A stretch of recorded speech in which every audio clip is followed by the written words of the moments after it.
There was a fascinating story today in, of all places, the Washington Compost. And I don't mean on the sports pages either. Fascinating. And I want you to listen to this because there are many lessons from this. Lessons about how liberal Democrats are treated versus Republicans. Lessons on how corrupt the media are. Just listen to this. This is by a gentleman named Mark Feldstein. He's a professor of media and public affairs at George Washington University. And he writes today, 50 years ago next week, Richard Nixon stood uncomfortably on the Capitol's inaugural platform and watched his rival John F. Kennedy being sworn in as president. We won the election, Nixon fumed, but they stole it from us, which, by the way, is true. Indeed, the dirty tricks that helped defeat Nixon were more devious than merely the ballot stuffing of political lore. In one of the least known chapters of 20th century political history, Kennedy operatives secretly paid off an informant and set in motion a Watergate-like burglary that sabotaged Nixon's campaign on the eve of the election.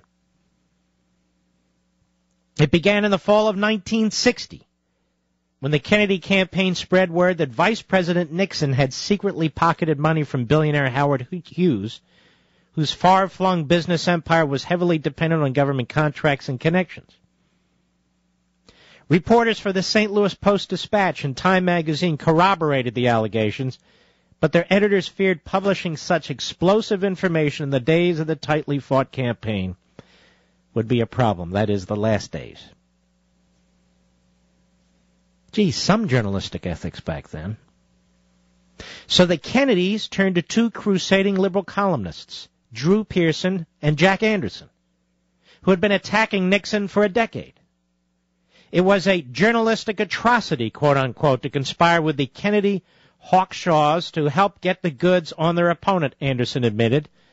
But scoring a scoop to destroy Nixon was simply too tempting to pass up.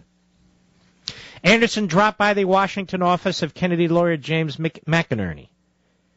Quote, with a pride that only the diligent investigator can know, Anderson recalled, the Kennedy operative pulled out a neatly arranged packet, which I devoured unceremoniously, quote unquote. The confidential documents revealed how Hughes had funneled the Nixon family $205,000 using various intermediaries, including one of Nixon's brothers, to disguise the transaction. Later evidence would show the vice president had personally phoned Hughes to ask for the money, which was used to help Nixon pay for an elegant 9,000-square-foot Tudor house in Washington with 8 bedrooms, 6 bathrooms, a library, a butler's pantry, and a solarium. But how did JFK's campaign obtain this incriminating evidence? Well, by paying the contemporary equivalent of $100,000 to a Los Angeles accountant named Philip Reiner, one of the Hughes middlemen used to conceal Nixon's role in the deal. Reiner was a Democrat who recently had a falling out with his partners. So with his attorney, Reiner had contacted Robert Kennedy, his brother's campaign manager. Soon after, a break-in occurred in the accountant's old office, and the Kennedys suddenly acquired a thick file filled with secret records documenting Nixon's shady deal. Reiner's estranged partner filed a burglary report with police, but the crime was never solved. With hard evidence in hand, the Kennedy camp passed the dirt to Anderson.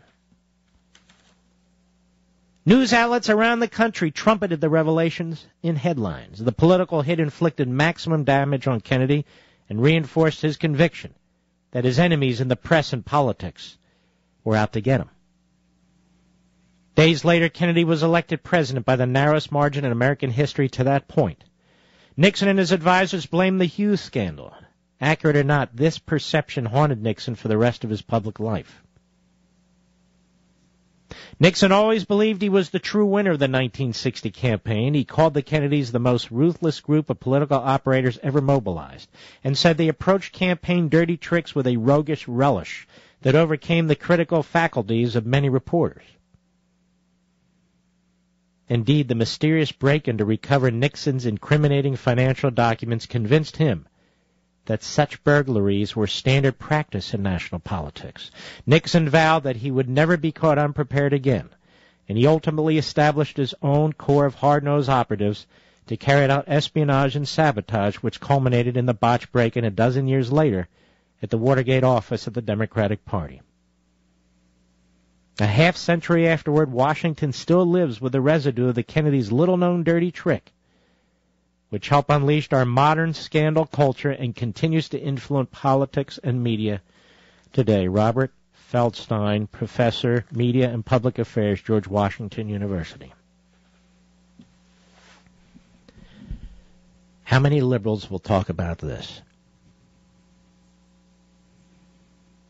How many news stories will there be about this? This is an op-ed by this gentleman. Will it be on the Sunday shows? No, they will protect the Kennedys and John Kennedy and Robert Kennedy and their campaign and their break-in. The idea that this has been secret, pretty much, I never heard of it before, for 50 years, for half a century, is amazing, is it not? Tom Brokaw, Dan Rather, the others, Sam Donaldson. Were they not aware of this? Did they not care? Oh, were they too young?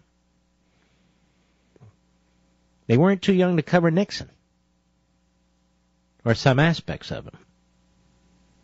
To put things in context, no, I make no excuses for break-ins, but they do. Somebody does. How is it that this crime has been covered up for half a century? The Watergate break-in was not the first in modern history, was it? I hope this professor has tenure, too. Look at the lengths they go to protect their reputations, to rewrite history, to airbrush history. Look at it. What was it, the History Channel? Under pressure from Mrs. Schwarzenegger and Carolyn Kennedy that chose not to run the documentary on the Kennedy family?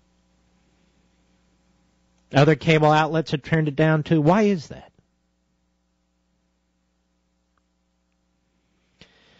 Yeah, this is civility. This is insanity. The use of the IRS records, also by the Kennedys, by Lyndon Johnson, by Franklin Roosevelt. Yes, the Kennedy administration had J. Edgar Hoover pull information on one of Barry Goldwater's staff members who was gay.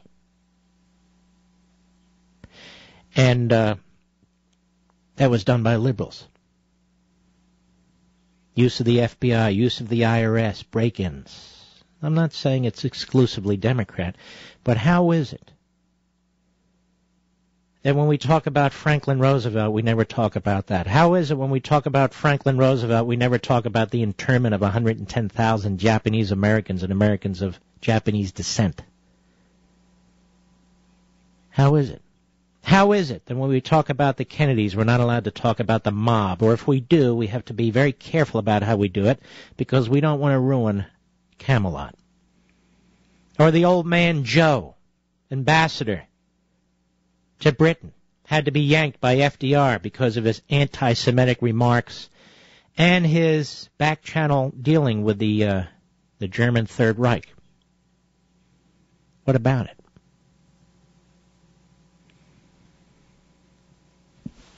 Anyway, I thought you'd want to know